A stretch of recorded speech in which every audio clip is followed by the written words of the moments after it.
All right, welcome back to the Meat Dudes. I'm Evan, I'm Tyler. and we are here with Adam Wackel of Plum Creek Wagyu out in Nebraska. How you doing, Adam? I'm good. How you guys doing today? Doing all right, pal. So good, man. And if you can't see, Adam is sitting out with all his Wagyu cattle right now.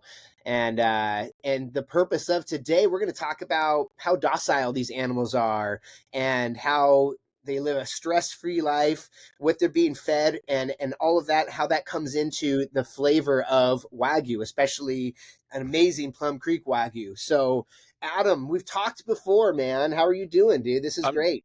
doing good, doing good. We had about an inch of rain yesterday, so it's a little moist out here. It's pretty muddy, but I'm sitting in the in my finishing pen. There's about 80 steers in this pen. All of them are 1,000 pounds, up to 1,600 pounds. We're doing good though. Everything's going good here. We finally got some rain, so I'm happy. Well, so looking at you, these animals seem pretty calm, man. They're just kind of hanging out. What's that like sitting around 80,000 pound animals? Oh, it's good. They're like children. They're kind of bored at their daily life. They just eat and sleep. So whenever you interact with them, it's fun. It's like interacting with, kindergartners kind of. They're always curious. They want to see what's going on. They want to taste. They want to smell. They want to lick. That's just kind of what they do. They're very inquisitive. So yeah, it's great. Dude, what's cool. And one thing that we chat about kind of a lot is the quality, the meat quality of the Wagyu animal. Of course, we all love Wagyu here. So talk about how docile these Wagyu cows are and how that really kind of affects the meat quality. Yeah, so a mentor of mine who used to talk to Mr. Takeda a lot when he was alive brought this to my attention a while back that there's secrets to finishing cattle. There's your feed, there's your genetics, and then there's also your environment. But then there's a fourth key to it, and a lot of people miss this, and that is not having them afraid of people. And so the more time you spend with them, the less they're afraid of people, and that leads to anytime you have to handle them, they don't get so amped up, they don't run adrenaline through their system, all the way to the day of harvest. These guys are pretty much on easy street. They don't have any stress. They don't fight. They have everything they need all the time. So I Wow. believe that's one of the key pieces to making better quality beef. Absolutely. Stress free. So, what does stress or lack thereof play in the final product of the plate? Yeah. So from my understanding, they will get better daily gains when in a low stress environment. When you try to keep it as clean as you can. I don't know if you can see it, but behind me there's a barn. So these guys can go in and out of a shade barn all day long if they want to. There's a big 12-foot fan on the ceiling, so they can stay nice and cool. And what I learned a couple years ago when I was running them through a scale once a month is in the hot months here in Nebraska, they wouldn't gain any weight, or they'd even lose weight, for 90 days. So essentially you're feeding them, $5 a day worth of feed, and you're getting nothing out of it. So once I built this facility, they started gaining weight all summer. And so, they're happier when they're eating good and they're feeling good and they're gaining like they're supposed to. So all those things are all factors that play into how well they finish. So man, so let's talk about finishing. So what do you use to finish the cows? So I got with Dr. Jimmy Horner with Protocol Nutritions, and he has a formula formulated a ration for me that it's I think it's probably 60-70% corn. And then here in this feeder to my left would be your right, there's wheat straw. So they get unlimited corn, unlimited wheat straw all day long. Um, the feed ration is blended with a complete mineral pack and vitamin pack in it. So on the finishing ration, we pull out most of the vitamin A, which helps enhance the marbling. But these guys are on free choice feed 24/7. So they eat as much or as little as they want to for the day. And there's never a lack of feed because we have automatic feeders that are always full. And so they come and eat whatever they want, as often as they want, however much they want. And that typically leads to 2.25 pounds a day of weight gain. Okay. Yeah. So, I think that's the difference. That open feed and that's how docile these animals are plays a big role versus that commercial cattle, right? Yeah, Like if you did the same thing with commercial cattle, it'd be a little bit. You wouldn't be sitting there, right? Like it'd be a little no, bit more hectic. no. Leave. It'd be a lot more hectic. You go to a big feedlot and they're in pens that are, I don't know, got a whole lot more crowded than this. And they're not handled, they're not around people very much. They see the feed truck and they eat, they get doctored, whatever, that's about it. But there's no personal relationship with the animals. Like I'm in touch with all these animals. Like they have personalities. Some of them, I got one, hopefully he shows up. He's got like a massive underbite. It's hilarious. He looks like a mouthy teenager. Um, and I got some other goofs. They'll just come up to you randomly and start licking you or scratching on you. So it's you develop that relationship with them as you're raising them because you're around them so long. You're from the time they get weaned, and they're 6 months old. I'm around them for 2 years. Every day I see them, so they get to know me pretty good, and that's something you don't get on a commercial scale. Yeah, yeah. That's the big thing, man. So, talking about commercial versus Wagyu. I think corn fed kind of gets a bad rap. Even, and I'll say even us, in the beginning, we were like, oh man, like corn fed. Ooh, you hear all these stories, and you're like, oh, that's Right. terrible for the cow. Yep. But what I'm really understanding is it's not that where you source your corn, it makes a big deal, obviously, but Oh yeah. also how they're being fed and in the style of how they're being fed. So they're all out here right now in an open feeding pen, and they can eat whenever they want. And they seem Correct. to be just pretty chill about it, right? Yeah, yeah, yeah. They don't fight. Like a Yeah. lot of them aren't even dehorned because they won't really hurt each other. They wouldn't. They surely wouldn't hurt me. So they have no competition for food. So they can just go eat whenever they feel like it. And if I could turn the camera 180, you can't see it from here, but there's a cornfield about 100 yards north of me. So we're really Hmm. fortunate here in Nebraska that all the feed is raised right here. It's local as local gets, and at the lowest cost we can get it. So, that's one really big advantage. We don't feed any byproducts. So what's in my recipe sheet is corn, wheat midds, soybean hulls, a little molasses, the vitamin pack. That's it. I mean, it's strictly high quality, no byproduct, no crap. It's all good stuff. And so, yeah, that corn gives it a wonderful flavor. It really changes and enhances the flavor of the beef. If you're feeding byproducts, it's probably going to taste like that byproduct. So, Absolutely. um, I Yeah. learned. And I believe that Oh, go ahead. environmentally, your carbon footprint is so much more less because that corn is right across the street from all your cattle, right? You're Oh, not yeah. bringing it in No, we're not 35 hauling it miles all. away. Nope, nope. Yeah. Yeah, It's right that's there. amazing. And all the manure in this pen gets heaped up and it gets put out on the cornfields. So, we recycle it all. Nothing goes to waste here at all. That's Dang, great. They dude. eat it. Yep. Hi, buddy. That's a big deal, man. Yeah. Yeah. Yeah. So I feel like, it's we do as much regenerative stuff as we can, as good for the environment as we can. Um, when you're in a big complex, a big feed yard, I mean, I'm not saying there's anything wrong with that. It's not the approach that is really good for Wagyu. If you're doing, there are some feed facilities that have them in larger scale that do it correctly, but it's not it's not the same as a commercial feedlot you'll see with 30,000 head of commercial cattle.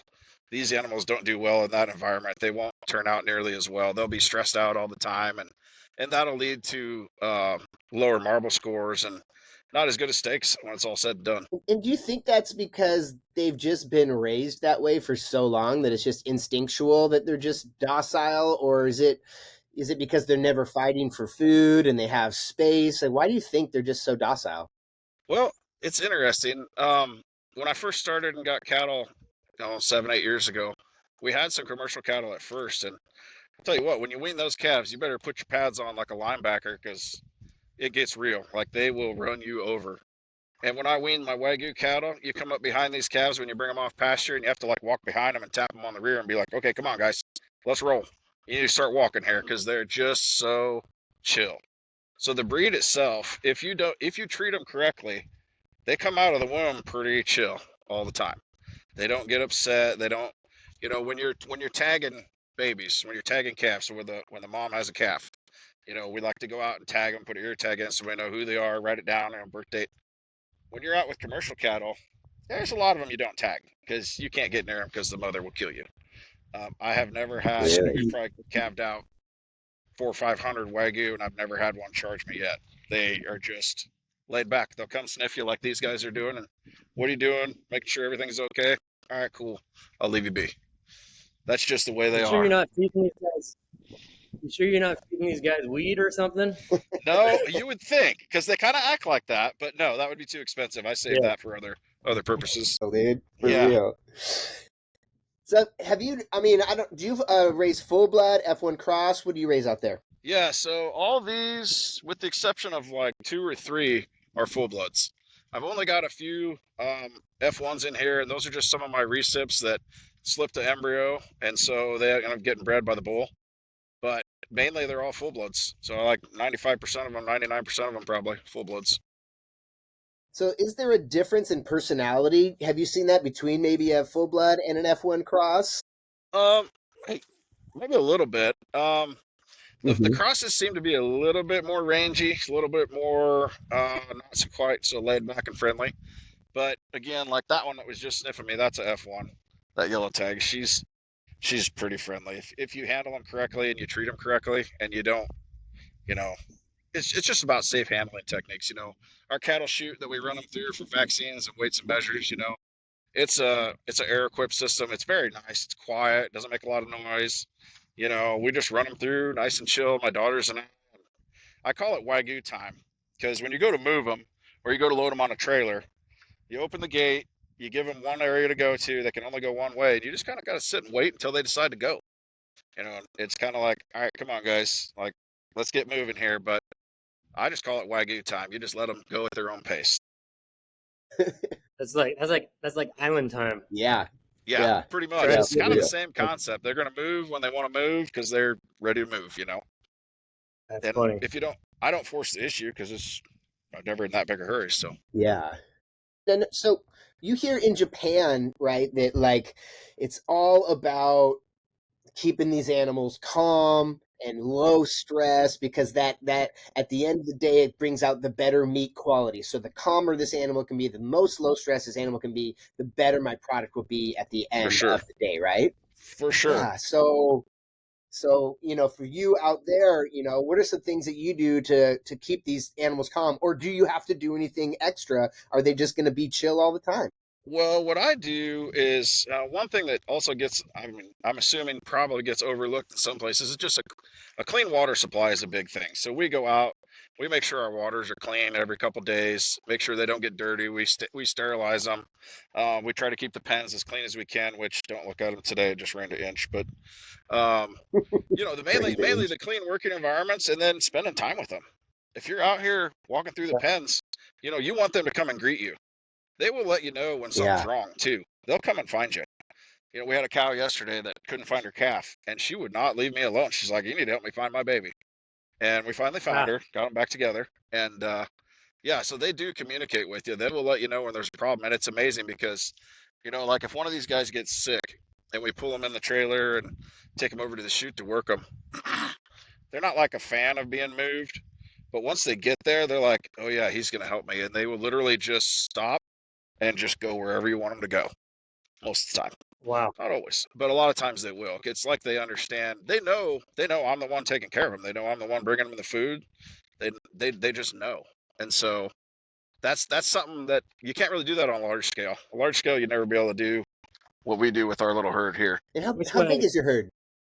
Right now I got 270 animals here. I think we got 120 of them on feed. We got about 100 cows, and then lots of calves and a couple bulls. Okay. Yeah. So, definitely not small. Definitely not small. No, it's not small, but it's not. But it's not commercial. Now, here in cattle country, there's places that have 5,000 head, of cows. Yeah. There's a 15,000 head feedlot a couple miles down the road.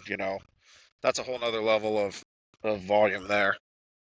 That's a lot of moving parts right there. That's a lot. Yeah, I think I estimated that one place would use 500 hay bales a day. So that's pretty impressive. Yeah, that's a lot. So, man, so let me ask you a question about like the future, of Wagyu, because it seems we talked to a lot of people, and you have 270, 300 cattle. A lot of people we talk to are in that range, around under 1,000. Some of Yep, them have a couple thousand. yep. Will there be a point where people can really mass produce and keep this same quality and keep them docile and not turn it into the commercial feed pen pits that we always kind of hear about? I mean, is there a way to do that? Are people doing that now? I think there are some people that are trying to do that here. I think there's some guys putting the money in to put in the facilities so that you can raise them in those kind of numbers. And yeah, it can be done. It just takes the proper management and a lot of manpower. But it definitely Yeah. can be done. But it is not your traditional way of raising them. So anybody that tries to raise them in a traditional feedlot like they have down the road, um, I don't think you'd be very happy with your results if you're trying to achieve really good. Like I'm trying to do full blood. If you're trying to do F1, I'm not saying there's Hmm. anything wrong with that. That is more of a commercial beef, and I don't know. I think that would be easier to scale up than the full blood operations, but you absolutely can. Sure. I mean, there's people in other countries that have scaled up massive full blood operations and done a very good job and been very successful doing so. Yeah. That's because that's kind of the trick here is what we're talking about is how do we keep it, how do we keep the quality of Wagyu amazing while still expanding it so we can feed more people and feed them at the quality that we all appreciate? It seems tough, but I mean, looking at these animals here, I'm wondering if you threw one of those full bloods into, yeah, like a commercial feedlot, how do you think it would act? Scared. Yeah. Mm-hmm. And Yeah. I'm not, I don't know. I don't think they would do well, in my opinion. I mean, when we look at, like, there's been some studies, like Dr. Horner did a study of like the effect of a snowstorm that had on some animals years ago, and I'm paraphrasing here, so forgive me if Dr. Horner sees this and I didn't say it correctly, but they had a set of animals in Iowa, I believe, that went through a snowstorm and basically delayed harvesting half of the herd, or half the test group, whatever. I wonder if we lost him here. Nice, dude. We lost you for a second, but I believe that you still recorded it, man. So I think we're okay. Yeah. No, it's all good, man. I mean, you're out in the pit, man. I mean, Yeah, Love it. geez. I love Yeah, it. this is cool, dude. I hope people can really see this and see how docile these animals are. They're just literally hanging out. And for a meat for the people buying meat, why should they care if these animals are low stress? well, I think you're going to notice. I mean, I have no proof of proving this, but to me, you strive to raise them like the Japanese had raised them over there. And the way they raise them over there is they're babied, they're pampered, they're spoiled, and the meat's incredible. And I think the closer you can get to that here, it's just going to lead to a higher quality meat. And that's just the end of the story. So when you buy from a local producer, you buy from a small operation, I think you're getting a level of care that you really, when you see somebody take your meat out of the store, it's like they're trusting you that you didn't pump it full of crap. And they're trusting you to do a good Hmm. job because they're going to eat that. And that could make them sick. Yeah. That could give them health problems, or it could be the best thing they've ever had. And so, I think people should realize going to the small operations. Not only are you helping out family farms instead of mega corporations, I think that's where the quality is really. That's the pinnacle of quality. Absolutely. And it's kind of a good segue because we always talk about nutritional value in Wagyu beef.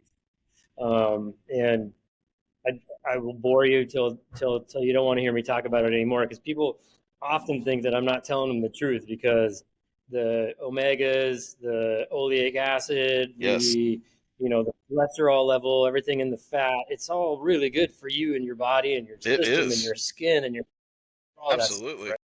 absolutely. Yeah.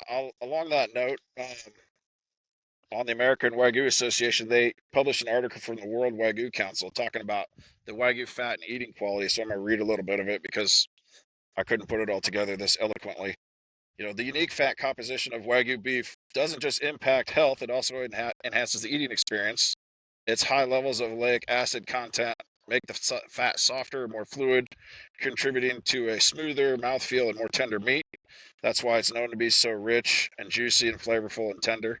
The oleic acid really has a huge impact on how your meat turns out.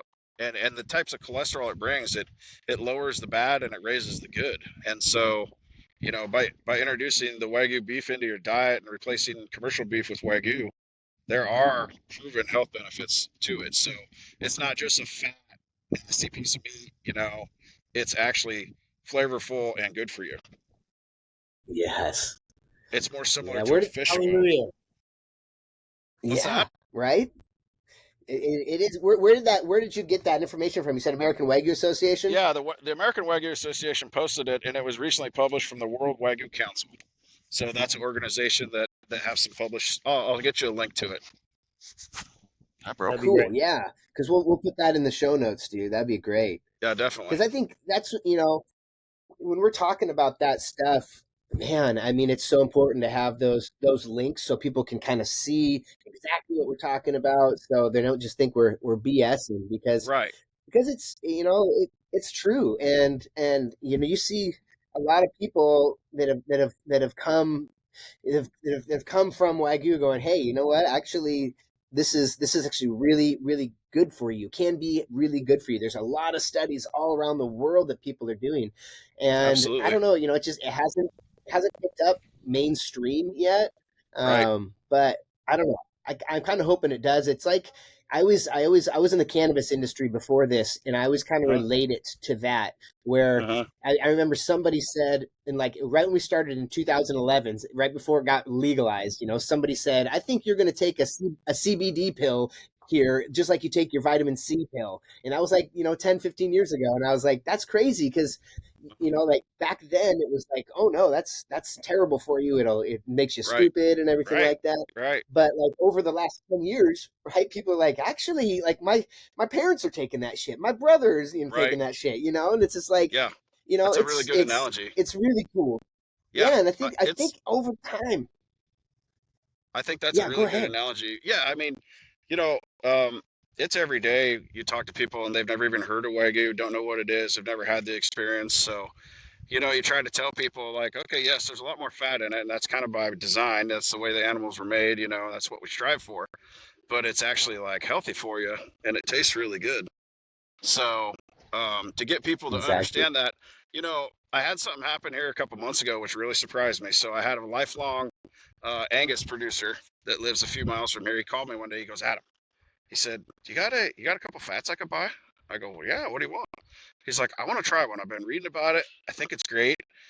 And he said, I just want to try one. I said, sure, come on over. We'll pick one out. So we picked one out and he loaded up. He goes, gosh, I hope I don't like this too much. I'll just have to keep buying them. I was like, yeah, good luck, buddy. Because if you like meat, when you guys cut that one up, it's over.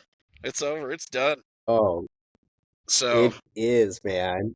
So you get people to take that first step, and in no time it could spread like crazy. So, but you have to get out there and educate people about it. There's so much misconception, and there's crappy PR out there on the internet a lot, and a lot of stuff is just not even close to being true. Like there was one a couple weeks ago about how Wagyu are so unhealthy, and yeah, we know. Yeah, the way they're raised is so bad. Yeah, look at that guy. He's pretty much being beat all the time, right? Look at him. So right? I mean, these animals are horrible. This is kind of to help promote the spread of correct information on how these animals actually behave and how they're actually treated. Yeah. Yeah. And I like the point you made where commercial beef versus Wagyu. You're raising these a lot longer, and so you have that personal connection with them. Oh, absolutely. And that does make a difference, right? It makes a difference at the end of the day when it hits your plate. Oh yeah, because in a commercial setting, if you were to walk into a feedlot, like a giant feedlot, the animals are all going to run away from you. They're not going to be up here doing this.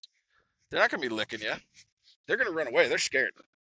And so likewise, they get that cortisol, they get that adrenaline, they get all kinds of bad stuff happening. They're running up and down the fence all the time, burning energy. Oh, you're going to get a close up here. Hey. Kids. He's getting up on that tripod. Hey, don't let the tripod. Hey, watch it, Fatty. So yeah, I mean, you go into a commercial environment, they're not gonna be like this. They're gonna be running up and down the fence. They're not. I don't know. Around here, I don't know if you guys do any hunting out there or ever have, but around here, deer hunters, you know, people hunt a lot of deer, and everybody knows if you're out walking and you're chasing deer around, they don't taste very good when you shoot them and eat them. The meat tastes bad because it's got the adrenaline in it, it's got the hormones, they've been chased, they're all amped up, it's, well, it's the same way with cattle. If they're calm like this, I can tell you, I don't have no proof, but I can tell you they taste better. They just will. That's the way they should be raised. We're the meat dudes, and we talk about meat a lot. We're very Wagyu driven, but on that same note, the pork that we get from Pure Country, Uh-huh. it's raised so nicely that I can put a pork chop in a pan from them next to a pork chop in the pan from the grocery store, and Uh-huh. I can immediately smell the difference. I believe it. You have that almost farmy, Yep. porky, I know exactly barnyardy what you're saying. aroma going on, Yep. and it's the exact It same don't. thing. I mean, Yep. Yeah. it's Yeah. also funny kind of analogy is I have a purebred uh, pit bull terrier, right? And Uh-huh. the stigma behind this animal is big, scary, mean Yeah. animal, but she's Killers. the sweetest dog you've ever met. Uh-huh. And I mean, it's the same as raising children, right? You care Absolutely. for your children. They're going to be good people. Hmm. Yeah. And For sure. raise a dog. It's a good dog. It's going to be a good Yep. dog. It's going to be a happy dog. I think it goes Yep. with all of everything you're saying. Absolutely. It makes a huge difference. And again, like, it's a sad day when you harvest them, but you treat them like this their whole life, and they don't miss a thing. We're out here every single day. You know them. They know you. There's certain ones that you can scratch their head. There's certain ones that just want to keep a little further away. But when they're calm and stress free, that's as close to the Japanese way as I can get them for my setup and my budget. So this is what I do. Yeah. So we're working on a small farm out here on Baffin Island, and we would call it one bad day. That, Hmm. that was that Hmm. was the day. Yeah, One bad day. Well, not exactly. even a bad day. It was a bad moment, right? The Yeah, animals were yeah. so well taken care of.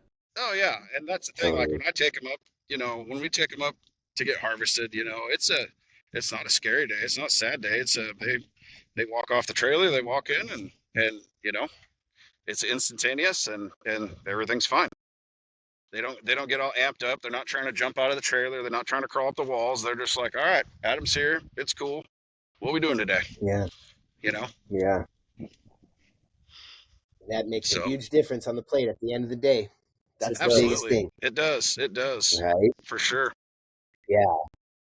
Yeah. I'm hoping when people see this, we've all seen the Food Inc. and all those movies and things like that, where the Right. cattle is just being, just Yeesh. thrown through the Yeesh. feedlot and everything, and it looks comfortable, and it's hopefully people can see this, and a little bit of the stigma can be changed by just knowing that, hey, these are raised well, and they're raised differently, and it's not your normal beef, you know run of the mill kind of show. Correct. So it's Correct.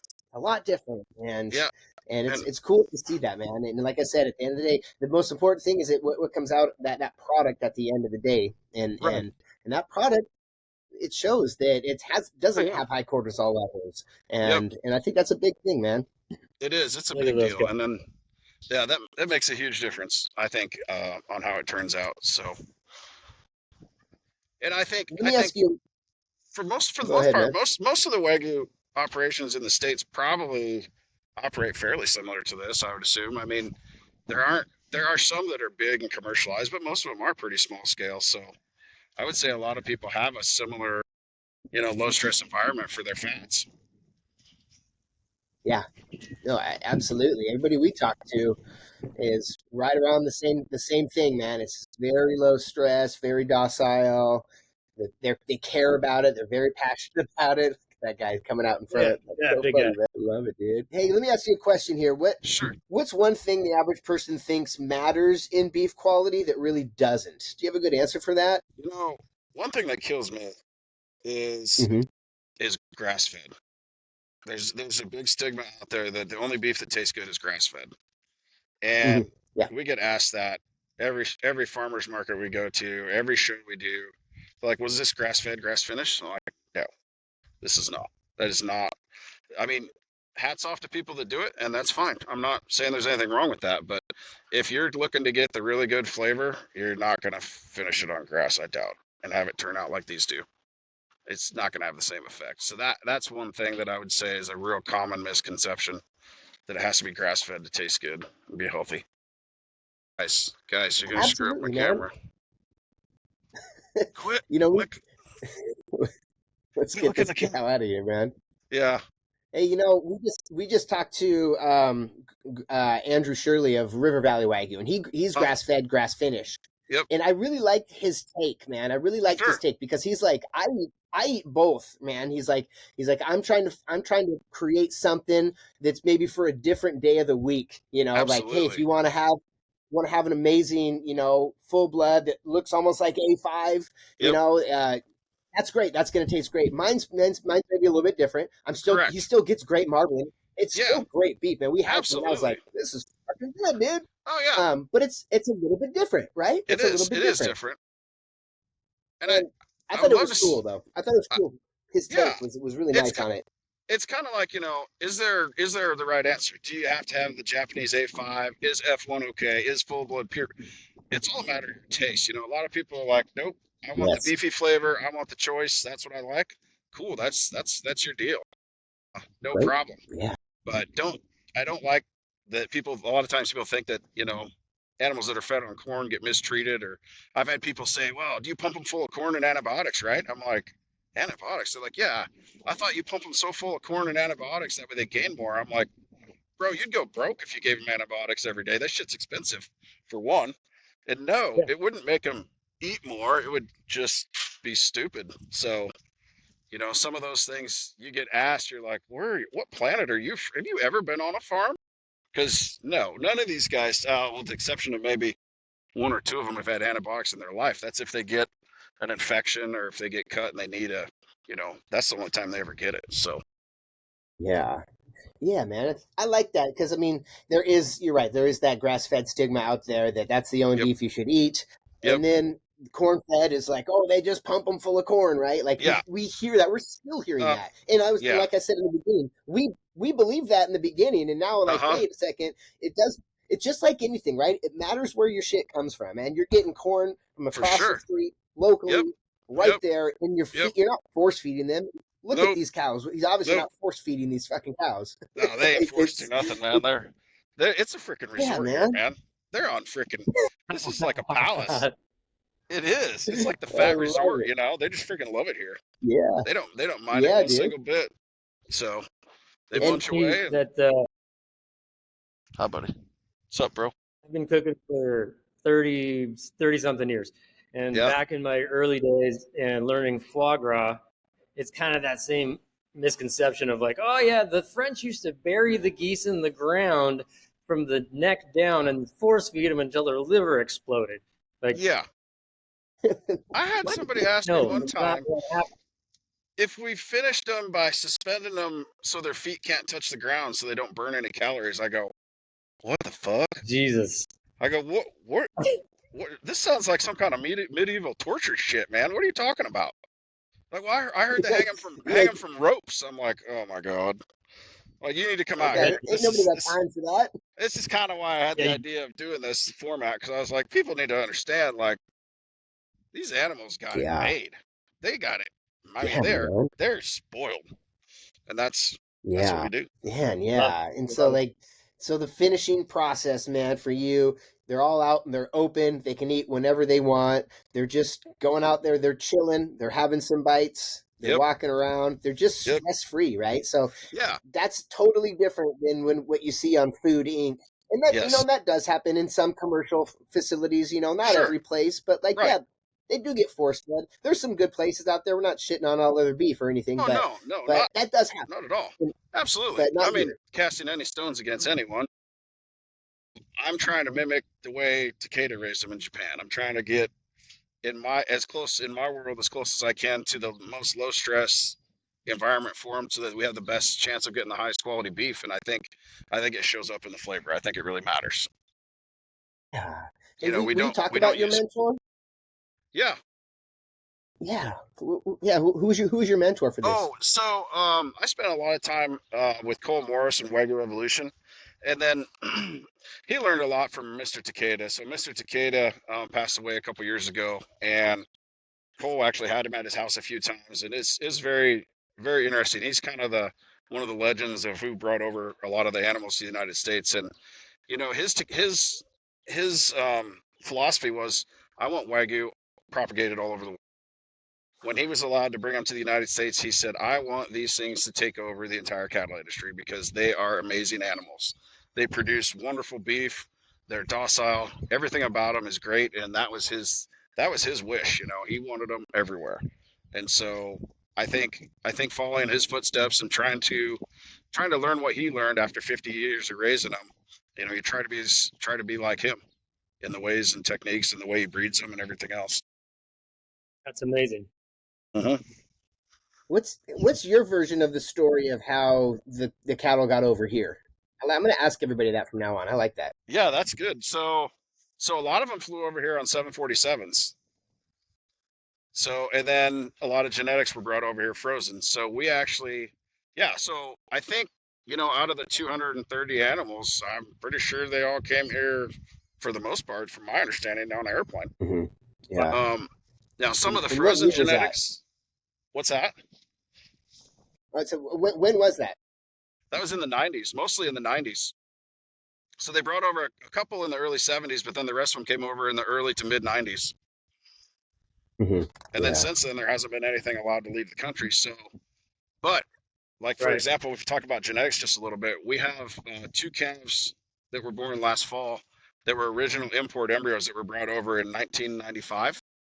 So we put them in a cow last year, had calves last fall. So I have two original import cattle on the property, one male, one female. That in the pedigree it says import import.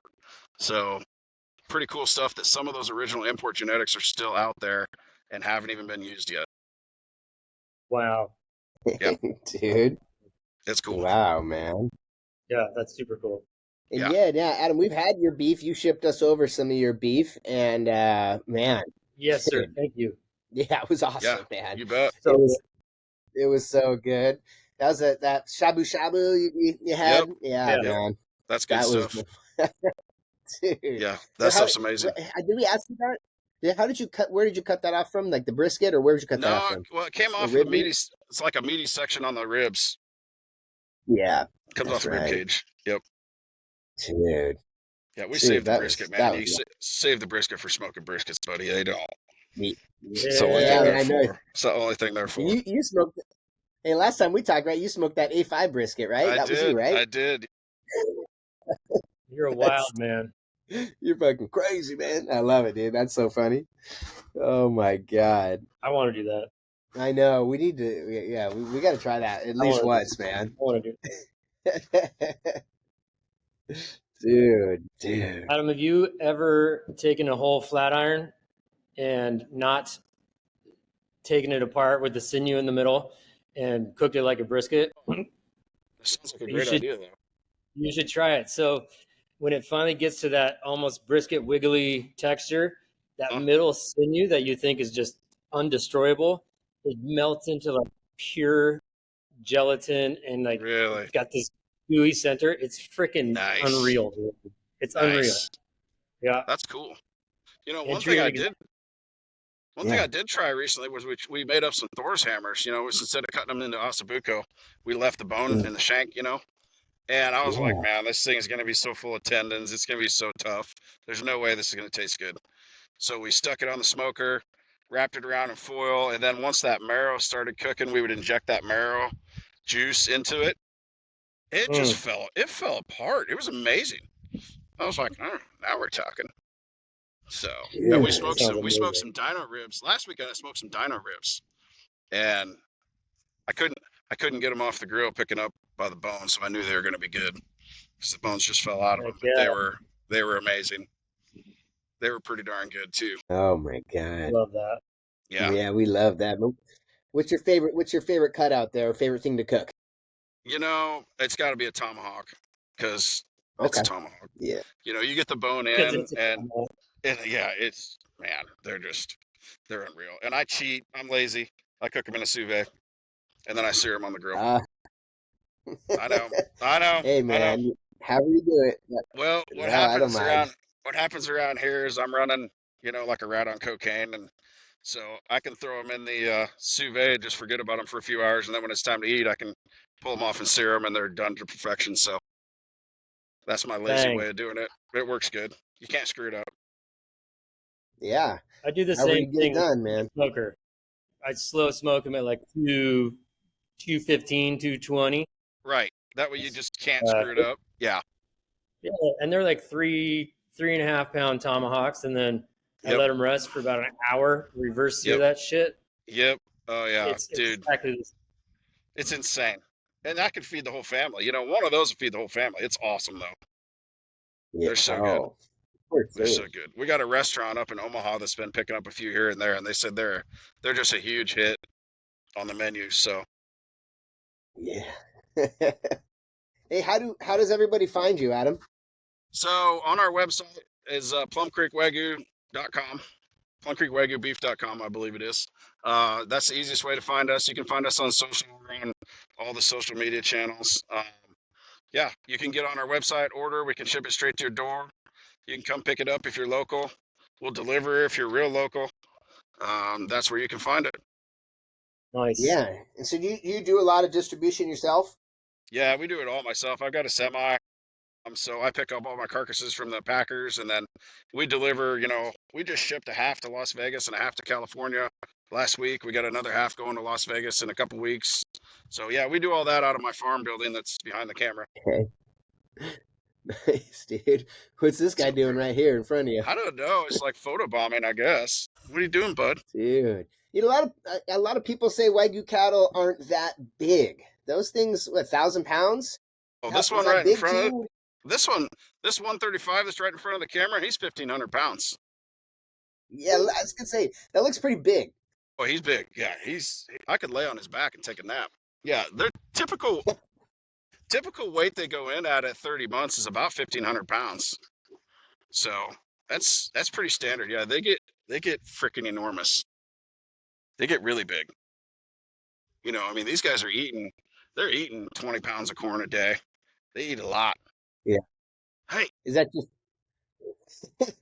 he's and gonna that's knock just the that thing. Japanese black right there? Full Yep, blood? that's a full blood black right there. Yep, living his best life. Photobombing Nice. the whole interview.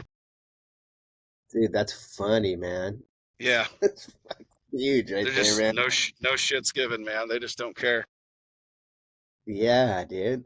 And that's awesome to see, they're just Yeah, how calm they are. And yeah, when you first told, I think on our first time we talked, you were saying that they just have an automatic feeder and they just go out there and they don't yep, got to worry about anything. It's like a yep, cat, yeah, you yep, know, like commercial feeding's like a dog. You got to watch it. You can only feed it a yep, certain amount here and here and here. yep, But a cat, you just put the fucking food out and they just go yep. out and have a good time. Yeah, and it's interesting because, like in a commercial setting, if you give commercial cattle, from my understanding, if you give commercial cattle like an automatic feeder, like we give them here, they just eat until they exploded. Wagyu are different. Wagyu are very different. They don't overeat like that. So, fun fact: on my cows, I feed them out of a TMR mixture. So I have like a 300-foot bunk line of concrete bunks. So I drive along and I mix the corn and I mix corn silage and hay and I feed the cows every day. When you have a pen full of Angus, if I feed cows at 3 o'clock, if you go out there at 6 o'clock, that bunk is clean. There isn't a drop of hay in there, nothing. I mean, it's spotless. It's slick. If you feed the Wagyu, it's amazing. You'll go out there and feed them, and they'll all come up and eat for a couple hours, and then they'll go lay down. Then you go out there about 9 o'clock, they're all lined up eating again. Throughout the night, they'll get up and eat, then they'll go lay down. And when you come out with the feed truck the next day at 3 o'clock, they'll just be up there finishing the last of their feed because they stretch it out. They'll eat a little bit and go lay down, eat a little bit and go lay down. So it's pretty interesting. Like Yeah, man. athletes, Yep, they act completely different. just graze all day. Yep, Yeah. yeah, they do. They just go get little, and that's what these guys do in the fat pen. They'll go eat some corn. They'll come out and take a nap. They'll get up, eat some straw, take a nap. So most of the time Yeah. when you come out here, if I wasn't out here bugging them, 90% of them be laying down sleeping, living the dream. Yeah. And they want to see what's going on though, man. Huh?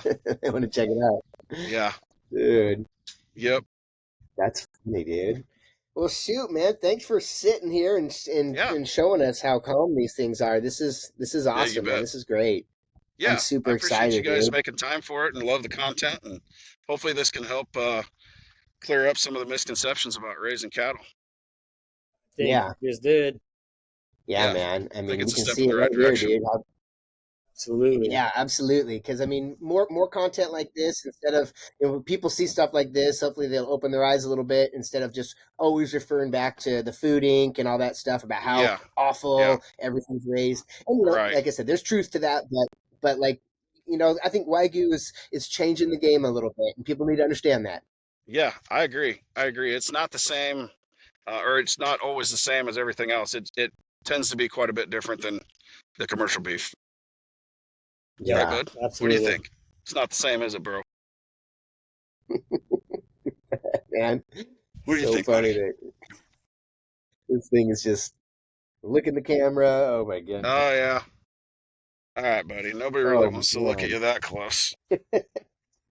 Well, sweet dude. I mean, we'll wrap it up here. But is there anything else you want people to know about Wagyu beef before we head out? Support your local ranchers, support your local farm to table Yeah, initiatives, and you know, you're helping people put food on their plates by buying from them. So the more we can keep it away Yes, from the sir. big packers, the better off we are. I believe absolutely, man. So go to 100% Plum Creek agree. Wagyu and order yourself a meat box. There you go. Because that meat's good, man. Yeah, we enjoyed we enjoyed that meat thoroughly, brother. That's right. We'll ship it right to your doorstep. Yes, I love it. Well, again, Adam, thank you so much, man. Thanks Hey, for yeah. showing Thanks, us all guys. this. Appreciate it. And Yep. yeah, we'll chat with you soon, bro. All right. Take Have a care, good man. day, Enjoy the brother. rest of your day. See ya. All right, later.